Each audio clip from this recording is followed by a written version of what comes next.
I'm Eddie Muller. Welcome to Noir Alley. Our film this week has a special place in my personal history.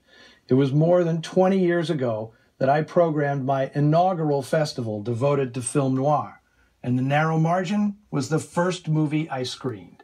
This was in Hollywood at the legendary Egyptian Theater, Sid Grauman's second movie theater, but the first to be known as a movie palace. And what made the evening extra special was that our guests that night were the film's producer, Stanley Rubin, its director, Richard Fleischer, and its star, Marie Windsor. They reminisced about how The Narrow Margin, made in 1950, but not released until 1952, had been the breakthrough they were all looking for in Hollywood. Separately, Rubin and Fleischer had toiled for years in B units, and Windsor, once touted by MGM as the next Joan Crawford, had never had a part this fabulous, a true star-making turn. And it was Stanley Rubin who fostered the project. He'd had an agreement with RKO to both write and produce the film Macau, but studio chief Howard Hughes pulled the rug out from under him. As a makeup, Rubin was given his pick of any B property in development at the studio.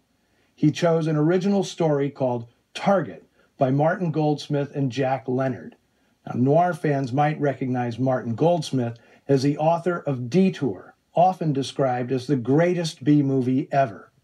Well, Stanley Rubin might argue that the film he produced from a Goldsmith story is even better. His first move, a smart one, was signing up director Dick Fleischer and his regular writing partner, Earl Felton.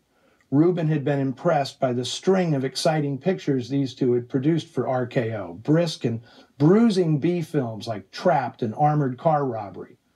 Under Rubin's stewardship, The Narrow Margin would be a cut above those films, a nervous A in industry lingo. This is also what's known as a can picture, a story taking place almost entirely within the confines of a moving vehicle. It can be a plane, a bus, a submarine. In this case, it's a train traveling from Chicago to Los Angeles. Among the passengers is a surly cop assigned to haul in a mobster's wife to testify in a racketeering case. Various parties, of course, want to make sure she never makes it to the coast. It only took Fleischer 13 days and a budget of $230,000, virtually all of it spent on RKO sets, to deliver a picture with as much style and inventiveness as any film of its time. But as brilliant as Fleischer's work is, the main event in The Narrow Margin is the face-off between two film noir heavyweights, granite-faced and gravel-voiced Charles McGraw and sultry and statuesque Marie Windsor. These two take Hard-Boiled to a whole nother level, slinging the sass as well as anybody ever. What are you going to do, shoot something for breakfast? Sure, name it.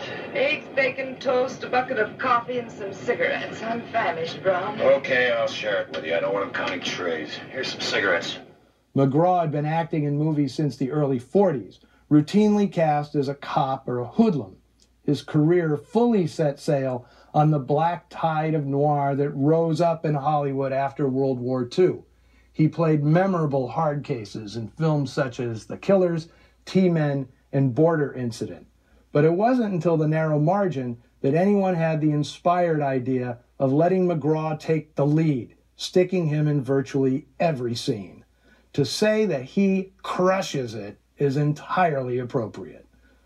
Now, Marie Windsor traveled the distaff side of the same road, a Utah beauty queen who toiled in the trenches at MGM, the promise of starring roles always dangled but never delivered.